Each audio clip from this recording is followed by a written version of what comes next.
Napakainam magpuri sa Panginoon, nakakapagpagaling ng sakit at nakakapagpalakas ng loob, nakakapagpatibay ng pananalig. Praising God and worshiping is cure by itself. Kaya napakahalaga ang pagpupuri, pagsamba, lalo't ito ay taos puso. Ang pag-aaral natin ngayon, pinamagatan natin, an incomplete miracle, isang himala na kulang, hindi kumpleto. Salamat Ama dahil maaari kaming magtanong sa inyo, maaari po kaming sumangguni at ang inyong salita ay bukas upang kami paliwanagan, turuan, akayin, pagalingin. Sa ngayon Panginoon kami humihiling ng patuloy niyong paglilinis, patawarin niyo kami sa aming mga kasalanan. Kung ano man ang mga ginawa namin Panginoon, sinadya, pinlano o kaya ay nakasubuan namin gawin, pinagsisisihan ng mga kasalanan Panginoon, nilalapit sa inyo. You remember that we are dust, and we ask for forgiveness and restoration so that nothing will hinder our worship and your blessing will flow directly into our hearts. Papagliwanagin mo po ang aming isip, turuan nyo kaming unawain ang inyong salita, palaguin nyo ang aming pananalig. Kayo po maging tagapagsalita, heal us, empower us, strengthen us with your words. And we ask you, Father, to be the speaker. Use your servant only as your instrument.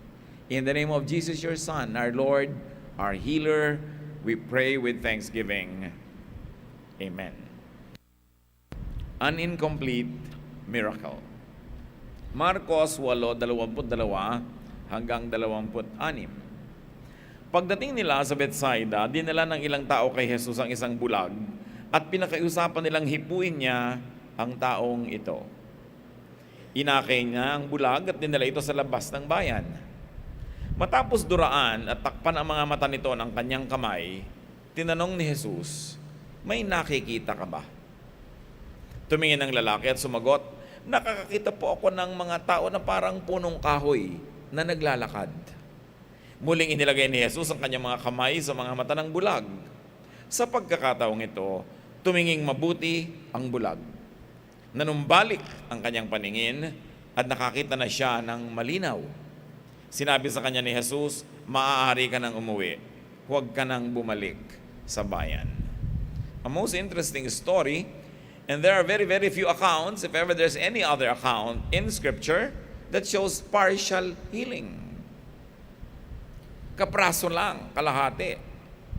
At isa-isa nating subuking himayin sa tulong ng Espiritong Banal. Mark 8:22. As Jesus and his disciples were going to Bethsaida, some people brought a blind man to him and begged him to touch the man. So blindness, though not painful, could be one of the most difficult situations to be in. Hindi naman masakit na maging bulag, pero mahirap. Isa sa mga pinakamahirap. So, merong isang lalaki na kasama ng kanyang mga alalay, tumatangkilik at tumutulong sa kanya, inilapit kay Jesus, nagmakaawa sila na hipuin ni Jesus ang taong ito. They were there and they believed in touching for healing. Para sila mga Pilipino, mahilig mag-touch. And now it is steadily being proven by science that touch heals. Napakahalagang pagpapagaling lalo ng emosyon, yung paghipo ng katawan ng may niraramdam, lalo na ang humihipo ay mayroong tunay na malasakit. It's great when people bring you, carry you around, and beg for healers to touch you. Bagamat bulag ang taong ito, hindi naman siya salat sa pag-ibig at pagmamahal at tulong ng kapwa. Maaring mga pamilya niya yung tumutulong na yun, o mga kaibigan, kung sino man, kulang lang siya sa paningin pero hindi naman nagkulang ng may pagtingin sa kanya. It's a privilege or it could be a birthright to be helped. Kaya tayo nagbibigay ng tulong sa ating pamilya kahit minsan walang ginagawang mabuti, kung minsan nga may ginagawa pang mali, tinutulungan pa rin natin kasi pamilya. It's a birthright. Natulungan ka ng iyong pamilya and it's our duty to help each other. At hindi lang yung duty na tumanggap ng tulong, duty din nating suklian ang lahat ng tulong ng ating pamilya para maging napakatibay ng samahan, para pag dumarating ang ganito mga pagsubok, labis sa pangangailangan, makakaasa ka na kahit matagal na ikaw lang yung tinutulungan, hindi ka pa rin bibitawan. So mamuhay tayo sa paraan na kung tayo magkaroon ng pangangailangan, may mag-alaga naman sa atin. Merong makiusap sa healer na pagalingin niyo po itong aming pasyente. Merong lumapit sa mga pwedeng lapitan at tumulong. Kasi kawawa naman yung taong nangangailangan na nga wala pang tumutulong dahil wala man lang ipinakisama. Wala man lang itinanim na mabuti. So it could be a birthright, but it could also be earned. At yun ang mas masarap na tulungan, yung na-earn na niya, nagtanim na siya sa iyo, gumawa na siya ng mabuti, ang luwag sa loob mo na suklian ang kanyang kabutihan. Kung minsan naiinis ka, hindi mo kamag-anak natin to, tinutulungan na natin. Naoobliga ka na lang kahit walang itinanim sa iyong mabuti. Pero if it is earned, then it is a lot sweeter to give such help. Now, help could also be received as charity. Huwag tayong mapagbataas. Paminsan dumarating yung panahon na kailangan natin ng tulong, tanggapin natin yon. Hindi naman laging ganun eh. Hindi ka naman laging magiging pabigat. So sa mga konting panahon na yon, tanggapin natin. Huwag tayong masyadong self-sustaining. There is a very thin line between dignity and pride.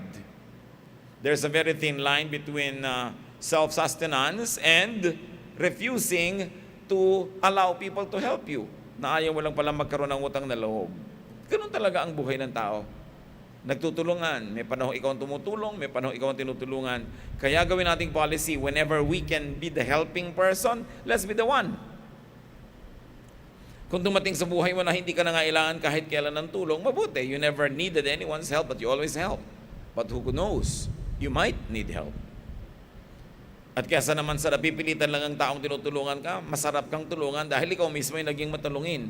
Alam niyo po ba, yung pagtanggap ng tulong, pwede rin yan na maging ministry?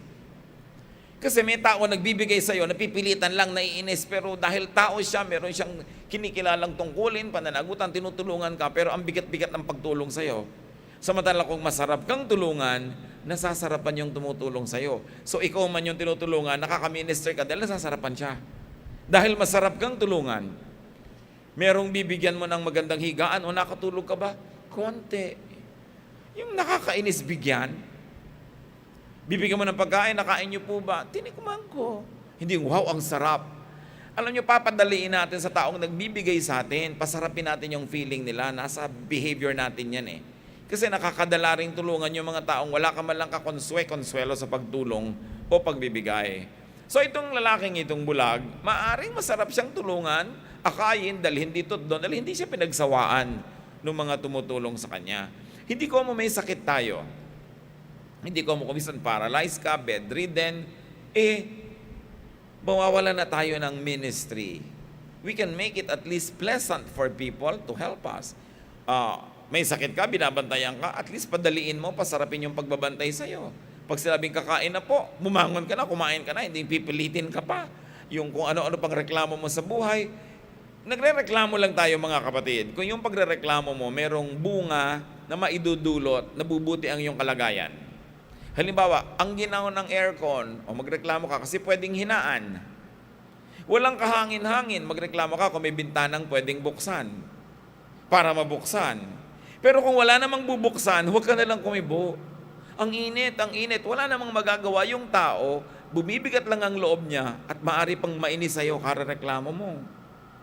Kung laging masakit halimbawa yung paa mo, talagang araw-araw, masakit na lang, huwag ang sakit ng paa ko, yung may tao na lang, ang sakit ng paa ko. Parang wala nang bago. Parang, ang tagal mo nang may sakit, di ka pa ba nakaka-adjust? Yung lagi na lang tayo nagre-reklamo. You know what I mean, mga kapatid, ha? Huwag niyong papagsawain yung tumutulong sa inyo, kahit kayo may nararamdaman. Give them some pleasure. Magsukli tayo ng kahit konting konsuelo sa kanila.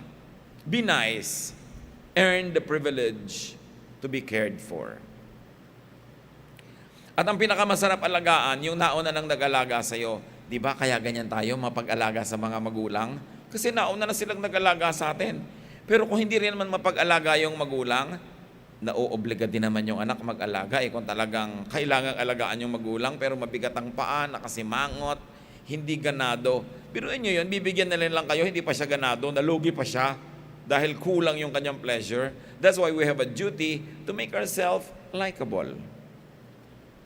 Jesus' followers are to give this kind of attention even to strangers. Isang leksyon yan sa atin. tayo yung mga kumikilala sa Panginoon, sumusunod sa Kanya, dapat tayo magbigay ng pagtingin, tulong, maski sa mga di nating kaano-ano.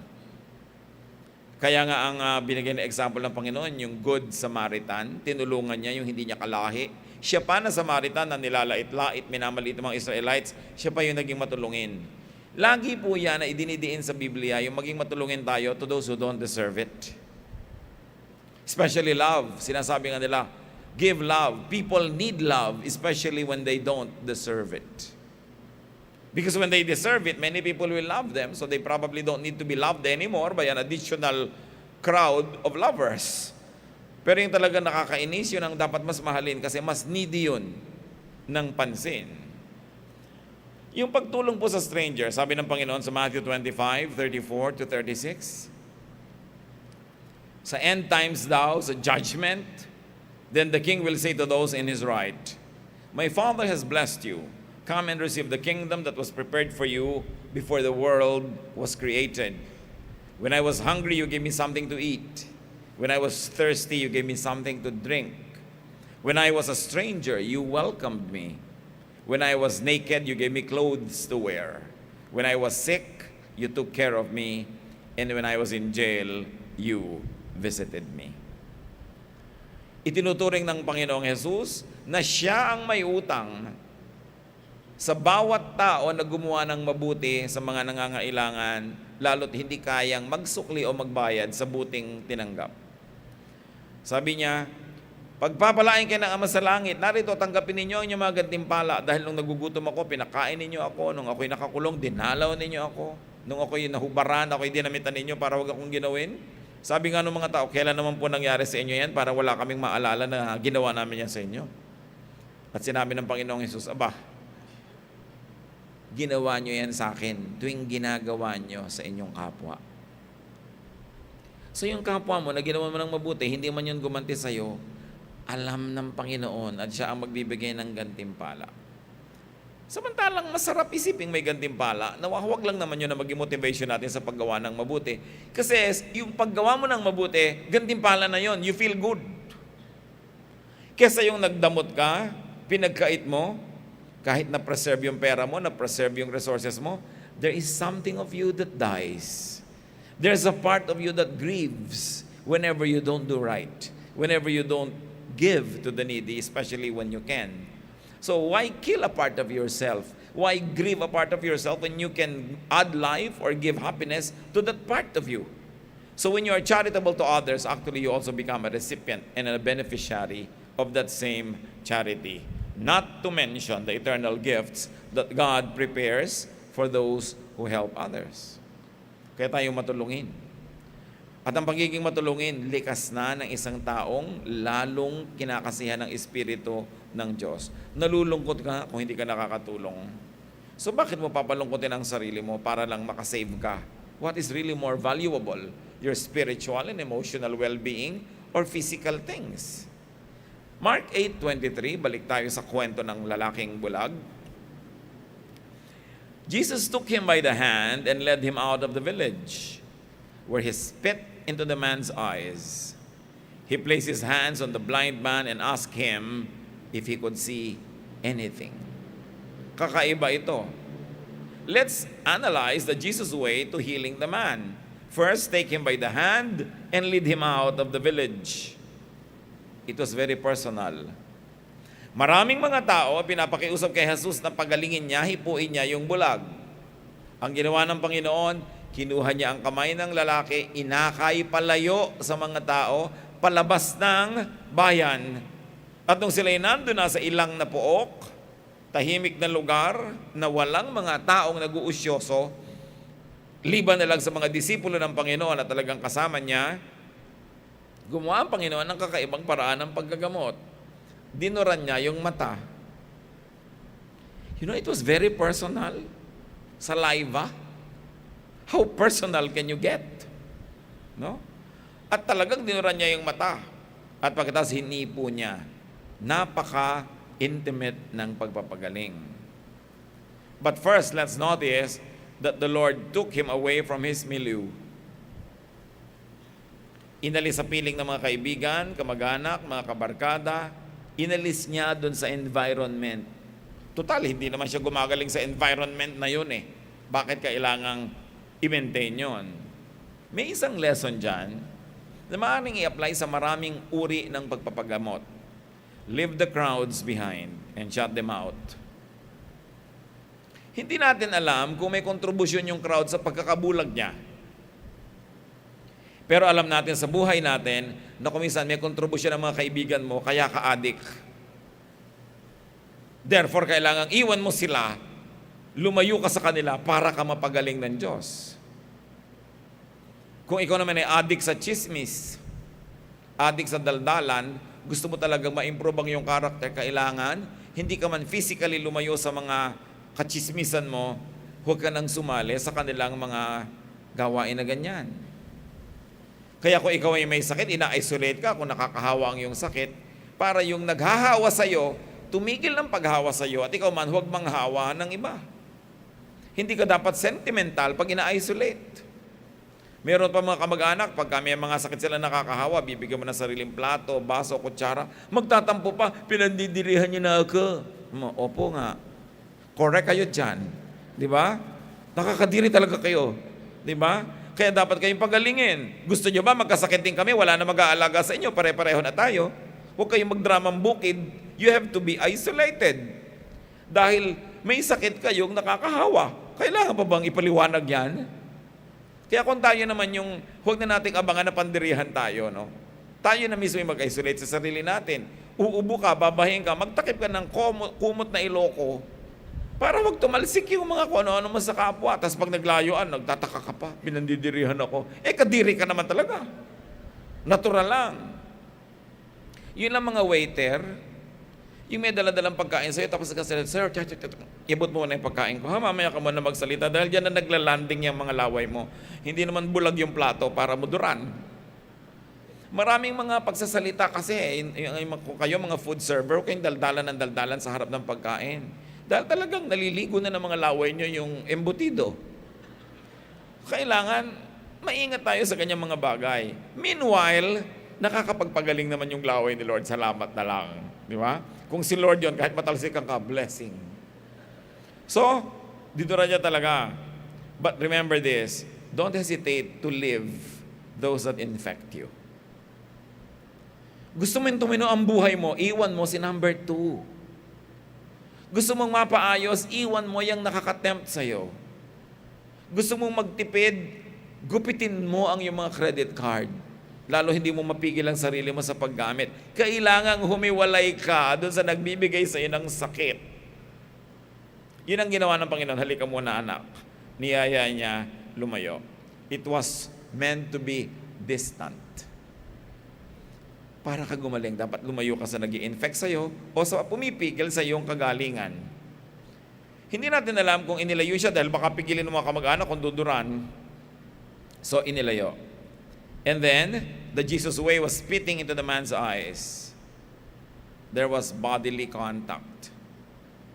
Pero alam nyo ba, there's another way that the Lord can contact us in a bodily, physical way? Through His Word. Yung word niya, kay printed, na nabasa mo, dumikit sa mata mo, para na rin naduran ng mata mo noon. Gusto niyong maduran ng Panginoon lagi ang mata niyo, magbasa kayong Biblia.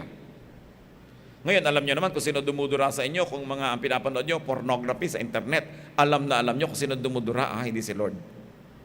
Kung nagbabasa ka ng mga mali, mga immoral na bagay, alam mo kung sino nagdudura sa mata mo. Hindi paggaling ang darating dyan. More and more infection. So when you read the Bible, you get visually connected with the Lord because that's His Word. When you hear the Bible sung or preached, He connects through your brain, through the ears. It is a connection. That's why faith comes from hearing. You want to get healed? Connect with Jesus. Through your eyes, through your sense of hearing, through your feelings, through your heart, through your intellect. Kailangan laging naka-connect. And the Lord placed His hands on the blind man para lalong magkaroon ng transfer ng power at maaring para ipikit yung mga mata niya para humanda sa magiging bagong mga makikita nito. Alam niyo ba na kailangan nating pumikit sa ilang bagay para pagdilat natin, handa na tayong tumingin sa iba naman? Meron ka talagang iniiwan para meron kang puntahan. May pinagsasarahan ka para kami mapagbuksan. May tinatanggihan ka para kami matanggap. Pinipili natin sa buhay yon. And if you want to be healed, let the Lord shut your eyes to the things that you should not be looking at, and let the Lord open your eyes to new things that He likes you to look at. And then the man asked, and then Jesus asked the man. It's a Jesus way. Place your hands on him and then ask him, o ano, kumusta? May nakikita ka na ba? So let him assess the efficacy of the miracle. Let him assess himself. Nakikita niyo yung participation ng tao? Siyempre, alam naman ni Lord kung ano naging talab dun sa tao. Pero tinanong, o ano, kumusta? Anong nakikita mo? May nakikita ka na ba? Kasi kailangan kasali ka sa pag-assess sa sarili mo. Kailangan kasali ka sa pag-diagnose. Kaya tinatanong ka ng doktor, o ano ba ang mga blood count mo nito mga nakaraang linggo? Pakita mo yung listahan ng pagtetest mo ng blood sugar mo. Ang galing mo, nagpa-participate ka sa iyong healing. Kasi ewan ko po, kaya nga ako nandito para kayo mag-isip. Di ba? Kailangan kasali ka sa pagpapagaling sa iyong sarili. Nagpa-participate ka. So sabi ni Lord, ano, kumusta nung nakikita mo? Mark 8:24, the man looked up and said, I see people, but they look like trees walking around. Blurred, malabo. Hindi ko alam kung naka-afro yung mga tao, no? Kaya napagkamalan sila mga puno o mga Korean hairstyle, no? Pero sabi, para po silang mga puno na nangaglalakad. Pinatanong ko kay Dr. King Sedenyo, isa nating mahal na doktor at kapatid dito, sabi niya, there are a lot of diseases that can cause that. But the most common could be error of retraction, they call it, or cataract. So, from blindness, umunlad siya. Ngayon, he has what people might call poor visual acuity. May pangalan, may tawag.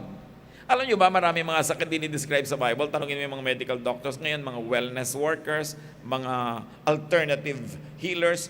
Makikita mo na may pangalan. Naka-classify nila ano ba mga sakit yon. So from blindness to poor visual acuity, it's definitely progress, pero kulang. Nakakita pero malabo. Partial hearing, incomplete miracle, it was a very unique occurrence. Usually pag may hinipo ang Lord, instantly, fully gumagaling. Oh, so konti lang ang nakikita mo, kulang. Mark 8:25. Once again, Jesus placed His hands on the man's eyes. And this time, the man stared. His eyes were healed, and he saw everything clearly. Wala namang bagong ginawa si Lord, inulit lang yung ginawa kanina. Pero ang may bagong ginawa, yung lalaki, tumitig sa mga nakikita niya. At nung tumitig, nakakita. So, sino may bagong ginawa? Si Lord ba? No. Yung lalaki. Mga kapatid, pag tititig kayo, makakakita kayo. Mga husbands, aware ba kayo sa mga heartaches ng inyong mga misis, sa kanilang mga parinig na walang nakakarinig, sa kanilang mga paramdam na walang nakakaramdam? Diba? So, kailangan titigan nyo para nyo makita. Hindi dinadaanan nyo lang ng mata nyo. Iba ang tumititig. Kita nyo yung lalaki nung tumitig, nakakita. Mga anak nyo, kung tititigan nyo talaga, bibigyan nyo ng panahon, babantayan nyo, iisipin nyo, nakikita nyo ano ba yung talent niya, ano ba yung hilig niya, makikita nyo kung paano niya siya tutulungan. Hindi pwedeng pinapan mo lang yung mata mo na parang camera na ganyan sa crowd. Tititig ka, magfo-focus ka, extreme close-up, para maintindihan mo ang tao. Yung mga mahal nyo ba sa buhay, tinititigan nyo? Hindi lang visually, hindi lang physically. Pag ba may sinasabi, iniisip mong, may pinaparamdam ba siya? No? Meron ba siyang gustong tukuyin? Tanong ng tanong ko, anong date ngayon? Birthday kaya niya? Yung mag-iisip ka, tititig ka sa tao. Kasi pag tumitig ka, makakakita ka. Maraming needs ang ating kapwa. Kahit Bible, titigan nyo lang, ang dami nyo makikitang laman. Pero pag ang bilis-bilis mo lang magbasa, parang wala. Kailangan tumititig. That's why it's important to reflect, to have quiet time. Kasi doon lang tayo nakakatitig So, the man stared. Nag-focus. In other words, may contribution siya para yung healing niya makompleto. Pag tinouch ka ni Lord, huwag mong iasa sa Kanya ang lahat. Kasi healing is always a partnership. Meron ka dapat part. Lord, patalinuhin niyo po ako, di mag-aral ka. Papasahin niyo po ako sa exam, mag-review ka, i-condition mo ang sarili mo. Paasensuhin niyo po ang buhay namin, magsikap ka, magtrabaho ka, mag-invest, mag-save. Gandahan niyo po ang relasyon namin mag-asawa, matuto ka magpatawad, makinig, magmahal. Palakihin niyo pong mabuti ang aming mga anak, di palakihin mong mabuti, turuan mo, dapat may papel ka sa buhay. Hindi ka lang dasal ng dasal. Meron kang contribution. So gumaling ang mata, naging ganap na malinaw ang paningin. Then very interestingly, the Lord says in Mark 8:26, Jesus said to him, "You may return home now, but don't go into the village." So usual Jesus style, He sends the healed man home. Ang dami na natin na pag-aralan, napatapos yung pagalingan sa inyo, umuwi ka na. Pinagaling, pinalakas, pinaasenso para umuwi.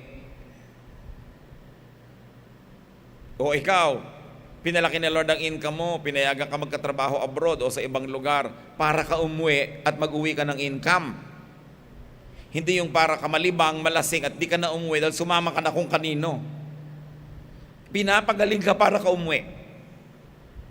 Pinapatalino ka para mag-uwi ka ng biyaya sa iyong pamilya. The Lord is very family-oriented. Sabi niya, huwag ka nang pumunta sa village, wala ka mapapala sa maraming tao doon, umuwi ka na lang sa inyo. So, He sends a healed man home. In other words, the Lord is saying, get your life back. Ang tagal-tagal ka ng pinaglilingkuran ng pamilya mo, inaakay, halos bihisan ka siguro, subuan. Ngayong nakakakita ka na, umuwi ka, make up. Ikaw naman ang maglingkod, ikaw naman magmahal, ikaw naman mag-serve. Bakit tayo pinapagaling? Para tayo naman mag-serve. Bakit tayo pinapayaman? Para tayo naman yung magbigay. Bakit tayo pinapatalino? Para tayong magturo at umunawa sa konti ang katalinuhan, hindi para pagalitan mo sila at laitin dahil sila ay mangmang. Bakit pinapalaki ang mundo mo? Para ikaw mag-ahon sa mga mahal mo sa buhay mula sa kung saan sa mga sulok na kinasak sa kanila. May misyon ang bawat taong pinagagaling at pinagpapala ng Diyos. At hindi ka nabubuhay para lang sa sarili. Pinauwi siya agad. No? So get your life back. Give and receive. Participate. Love and be loved. Huwag yung umasenso ka, tumalino ka, lalo ka lang nalayo sa mga mahal mo sa buhay at ayaw mo na silang kausap dahil iba na yung degree ng karunungan mo. Dapat ngayon magiging blessing ka para sa kanila. Tandaan nyo, pinauwi. Para bumalik sa pamilya, maglingkod doon, maging blessing naman dahil nakatanggap ng ang laking blessing. Sino mang nakakatanggap ng blessing ay may tungkulin na ito ipamahagi, hindi solohin. Kasi kahit ipamahagi mo yan, ang dami pa rin matitira sa'yo. Kaya hindi tayo dapat na makasarili. And the Lord avoids publicity. Hindi niya sabi, o sige, iparada mo ang sarili mo, pumunta ka sa mga dyaryo, pumunta ka sa TV, ipakita mo na gumaling ka para maraming sumunod sa akin at umattend. He commands the healed man not to return to the crowds. There was no need for publicity. There was no need for the crowds to see this. Alam niyo, ang Panginoon, hindi naman siya nagmimiracle para malaman ng iba na nagmimiracle siya. Nagmimiracle siya dahil kailangan ng tao. So beware of camera-hogging miracle workers. Yung mga religious workers na televise lahat ang ginagawa, nakalista lahat ng mga pinagagagawa, kung totoo man na may miracle, kasi sobrang nagkakaroon ng effect yung publicity. Ayaw ng Panginoon. So sino man ang nakakapagpagaling dahil sa Panginoon, nagiging instrumento ng pagpapagaling, hindi dapat mahilig sa publicity. Kasi ang tao naman hindi dapat lumalapit sa Panginoon dahil lang sa himala. Nagiging fringe benefit na lang yon. For some people, the Jesus touch or healing requires leaving the village crowds. So kayo mag-apply mga kapatid sa buhay nyo yan. Ano ang kailangan nyong iwan para kayo gumaling? Ano ang kailangan nyong gawin para kayo makakita? Ano man ang ibig sabihin ng makakita? Leaving some people and connections, leaving activities could be what you need to heal. especially those that cause and worsen our blindness, whatever blindness means to you. So, to be healed requires living parts of a lifestyle. O gusto mong huwag nang mag-worsen na yung diabetes, tumigil ka na ng kakakain ng matatamis. Meron kang kailangan gawin. May lifestyle change dapat. Nalaman mong may ganito kang sakit, bawal kang kumain ng ganon. Well, huwag ka na magkakain nun. Yun ang kailangan mong gawin. Meron kang kailangan bitawan. You cannot have your cake and eat it too. You cannot have your healing and yet eat all the things na bawal. Meron dapat na mag-go. Something has to go. Something has to be sacrificed. Now, healing could be all partial only because of their lack of capacity to receive power from God. Nakita nyo, nung tumitig, nakakita lalo. Meron kang part. Pag gumagaling ka, lalo't nakatikim ka na ng konting miracle, konting galing, partial healing, ituloy mo yan at lalo ka mag-focus para mabuo. Lack of faith could be a cause for partial miracles. Dahil hindi ka naman totally faithless, nakakatanggap ka rin pero kulang. Mga kapatid, higit na nakakarami sa atin, ganito ang karanasan. Hindi naman marami yung biglang instant nahihili. Buong buo, di ba? Hindi naman yung biglang hinipon ng Lord ang buhay mo, umasenso ka, umaman ka na bukas. Minsan partial, nagkakaroon ka lang ng pagkakataon magkaroon ng more deals, more openings for income, nakakatikim ka, partially. It is to tell you to go on, tumitig ka, pursue it, focus, para mas maraming mangyari. Mark 9:23, if you can, said Jesus, everything is possible for one who believes. Sabi niya, Lord, kung kaya niyo po, subukan natin, pagalingin niyo ito. Ha? Kung kaya ko? Wala sa akin yan. Nasa inyo. Walang imposible sa nananalig. Sabi niya, so nananalig kang konti, nakakatanggap kang konti. At yung pagtanggap ng konti, hindi dapat dahilan para tayo sumama ang loob na konti lang natanggap ko. Napapatunayan mong, oo nga pala, nakakatanggap kahit konti. Oo nga pala, nakakita ko kahit para mga punong gumagalaw. So ba't hindi ko dagdagan pa yung pananalangin at dagdagan ko pa yung pananampalataya para lalong mabuo yung sinimulan na ng Diyos na magandang bagay sa aking buhay. Luke 1:37, the angel said to Mary, nothing is impossible for God. The amount of blessing we receive is determined not by God's capacity to give, but by our capacity to receive. Nasa kakayanan mong tumanggap, ang dami ng iyong tatanggapin. Hindi yan nakaasa sa kakayanan ng Diyos dahil walang hanggan ang kakayanan niya. Ang naglalagay ng hangganan, yung kakayanan nating maniwala, kakayanan nating tumanggap. Kasi naniniwala ka nga pero hindi ka naman nakapwesto. Naniniwala kang uulan bukas pero hindi ka lumabas para sumahod. Umulan nga pero wala ka rin nakuha. Kasi hindi ka lumabas. Dapat may gawin ka. Naniniwala ka na mapapagaling ka ng Diyos, gawin mo yung part mo. Naniniwala ka na gusto ng Diyos, maganda yung samahan yung mag-asawa, gawin mo yung part mo. Matthew 8:13, then Jesus said to the officer, you may go now. Your faith made it happen.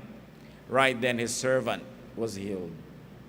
Laging ine-emphasize ni Lord, your faith has healed you. Yung babaeng dinudugo, sabi niya, your faith has healed you. Of course I heal. I'm always a healer. But why don't people get healed? Because they don't have faith. But if you have your faith, you get healed. Sabi niya, it is your faith who heals. Healing is always available because God is always available. But it is your faith that limits or determines the amount of healing, blessing that you will receive.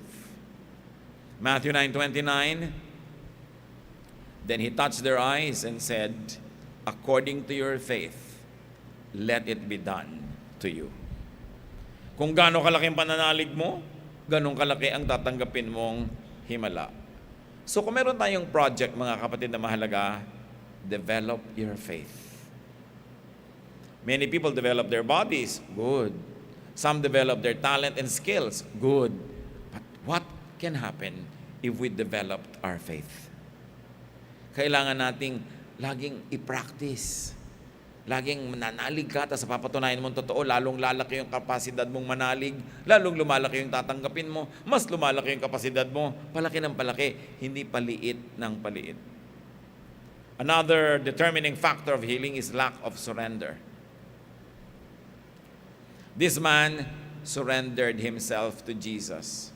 Can you imagine being taken away from your caregivers by this man called Jesus, being taken away from them out into the wilderness outside of the town? Pagtitiwala yun, ha? Saan niyo po ako dadalhin? Nasaan yung mga kamag-anak ko? Ba't iniwan natin? Saan niyo ako dadalhin? Ano mangyayari sa akin? Marami mga tao hindi nakakarating sa labas ng bayan para pagalingin ni Jesus kasi ayaw nilang iwan yung mga nakasanayan nilang kasama at ayaw nilang magtiwala kay Jesus. Pwede ba ako magtiwala? May ipapagawa sa'yo, pwede ba ako magtiwala? Pwede ko bang panghawakan ng mga sinasabi niya?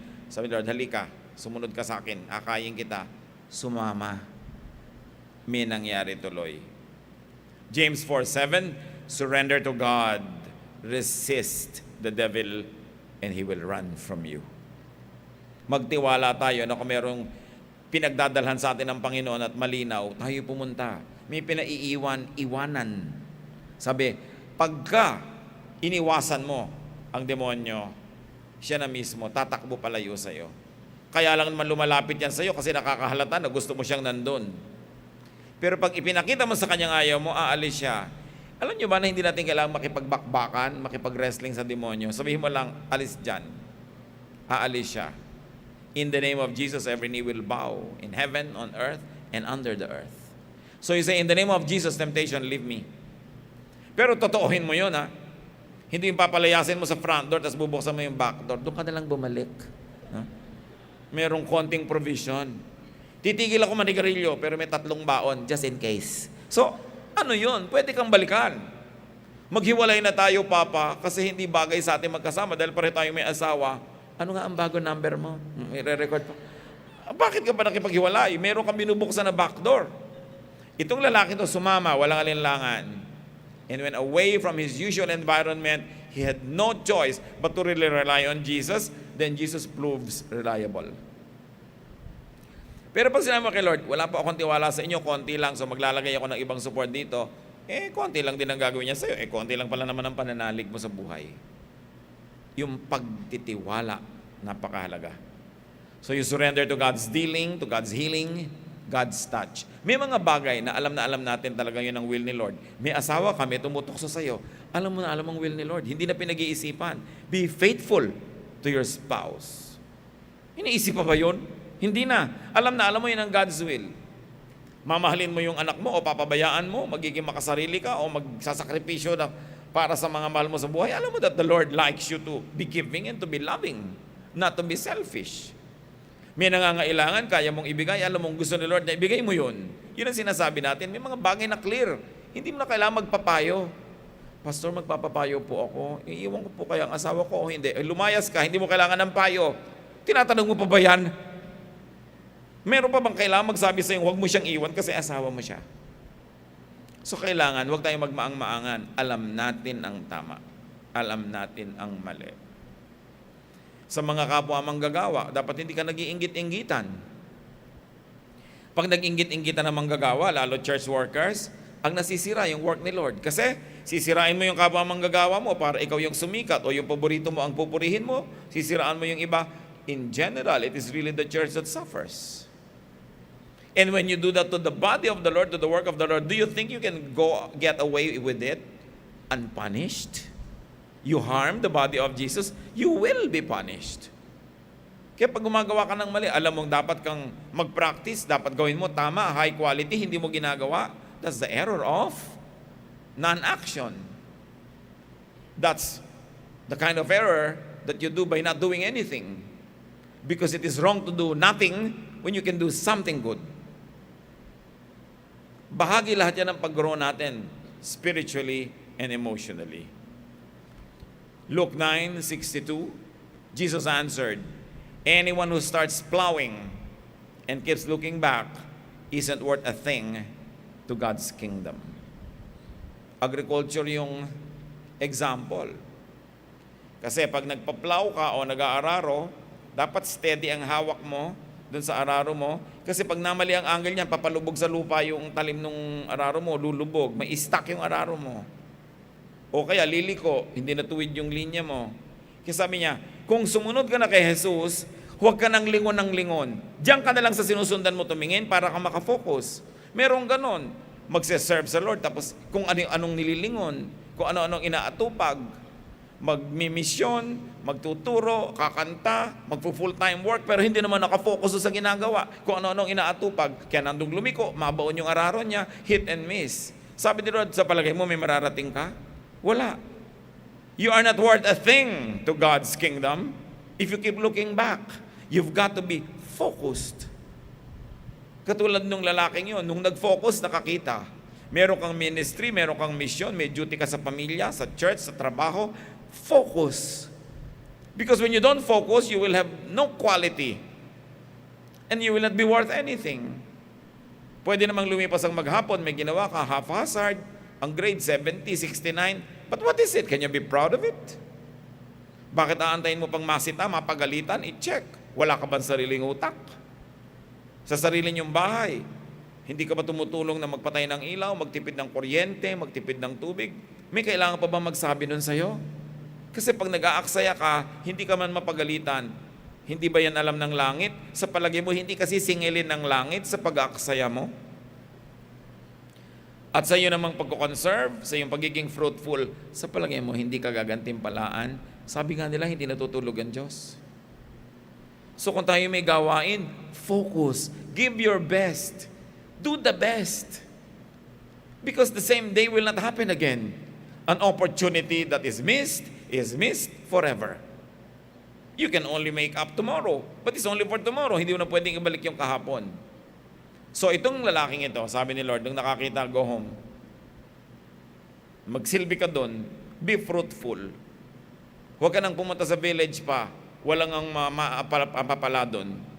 Kaya sabi sa Hebrews 12:2, we must keep our eyes on Jesus, who leads us and makes our faith complete. Kung nakatingin ka lang sa magulang, sa leader, sa boss, pag hindi siya nakatingin, edi pwede ka na magbulakbol. Pagka ang tinitingnan mo lang, yung kung nakatingin sa iyo yung boss, pagka hindi siya nakatingin, di pwede ka na mag-Facebook kahit sa loob ng office. Pwede ka nang mag-games at kung ano-ano. Pero pag alam mo na si Lord ang nakatingin sa iyo, at ikaw din yung nakatingin sa Kanya, you will always be faithful. And because you're faithful, you plant, therefore you harvest. It is for your own good. Kaya yung mga mag-asawa, kung ang tinitingnan nyo lang, nababantayan kayo ng asawa nyo, paano na kung out of town kayo? O wala kayo sa bahay, may kasama kayong iba. Do you still behave? But remember, nakatingin pa rin sa inyo Diyos kahit hindi kayo nakikita ng asawa nyo.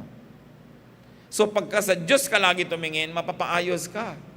Kaya ang gusto ni Satan, tumingin ka sa iba. Para ka mailigaw, para kanya malibang, para huwag mong magawa ang dapat mong gawin, at imbes ikaw ay magkaroon ng gantimpala, parusa patpalo ang tatanggapin mo. Maraming mga tao, partially healed and blessed. Marami sa atin ganun ang estado sa buhay. Binless, pero parang hindi kompleto. Alam nyo na kung bakit. Sabi ni Lord, if I can, everything is possible for those who believe. So niya, kaya kailangan lubusin nyo. Focus. Be thankful even for partial miracles. At least nagkaroon. For partial answers or solutions and provisions. But ask God for more. Sabi niya, ask and you shall receive. Seek and you will find. Knock and the door will be open to you. Huwag ka mahiyain. Sabi niya, humingi ka, ibibigay. But you've got to believe more. When you ask more, you have to believe more. And you have to do more. Sabi ni Lord, kumusta ang paningin mo? Meron na pong konti, pero kulang. Bueno, dagdagan mo. And when the Lord touched him again, he focused. So nasa pag-focus nyo yan, mga kapatid. Humingi kayo ng negosyo, ng tindahan, let's say sari-sari store, nabigyan kayo, pero hindi pa kayo happy sa income, kulang pa, tumitig pa kayo, magdagdag pa kayo ng tinda, mas maging Creative pa kayo. Lagyan nyo ng value added ang tinda nyo. Kung ang tinda sa iba ay mangga, yung mangga nyo may dagdag na asin. May value added. Kung yung iba may gano'n lang na tinda, sa'yo merong magandang service o may discount. Lagi, kung pare-pareho at may kakompetensya ka, syempre you have to have an edge. Focus, do more. Merong competition, do more. Because as you do, you receive. As you give, you get. That's the rule of life. Hindi pwedeng nagkaroon ka ng input na walang output. Because you receive what you give, you harvest what you plant. Therefore, what you are harvesting now is what you planted. O kaya, wala ka palang harvest ngayon, pero bukas pala simula na, don't give up. Because you know that everything that you plant will be bearing fruits. Ask God for more, believe more, stare more intently, and receive more touch from God. Nagkaroon na ng initial touch si Lord, sabi niya, kulang pa po. O, tinouch siya uli. Be touched again. Na-bless ka na isang message, makinig ka pa. Na-bless ka sa kanta, dagdagan mo pa. Na-bless ka pa, nagko-quiet time ka, dalasan mo pa, habaan mo pa. Dagdagan mo para dumami ang bunga. As we need full healing, as we need full touch, then we should give full attention to Jesus. Give fully.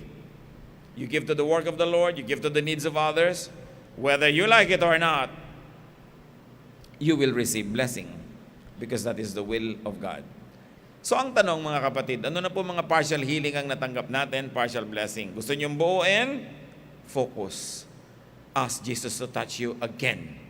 Ama namin, salamat dahil pwede kaming humiling, pwede kaming manalangin. Pwede kaming magpahipo sa iyong anak na si Jesus. At yan ang aming dalangin ngayon, Panginoon. Hipuin niyo po kami. Gusto naming makakita, makarinig, makakilos, lumaya, maging fruitful. Touch us. While heads are bowed, I like to pray for people na meron kayong gustong hingin kay Lord. Parang hindi nyo pa natatanggap anumang sagot doon o hindi nyo pa nahihiling, but now we will pray together. Hilingin nyo, tumayo kayo. Kung sino man ang meron gustong hingin sa Panginoon na hindi nyo pa natatanggap o hindi nyo pa nahihiling, ha? Tatayo tayo at mananalangin. Sa pagtayo nyo pa lang, statement of faith. Lord, tumatayo ako, ibig sabihin na nanalig ako. Hindi ako nahihiyang manalig, hindi ako nahihiyang tumayo. Dahil talaga nang meron ako gustong hingin. At gustong-gusto ng Panginoon na hinihingan siya. Parang mapagmahal na magulang, ikinatutuwa niya pag humihingi yung anak. Lalo't hindi naman abusado. So mga kapatid, dahil tayo naniniwala sa ilang saglit, humingi kayo. Sabi niya, ask, and it will be given you. Right now, God is listening. Ask for what you want from God.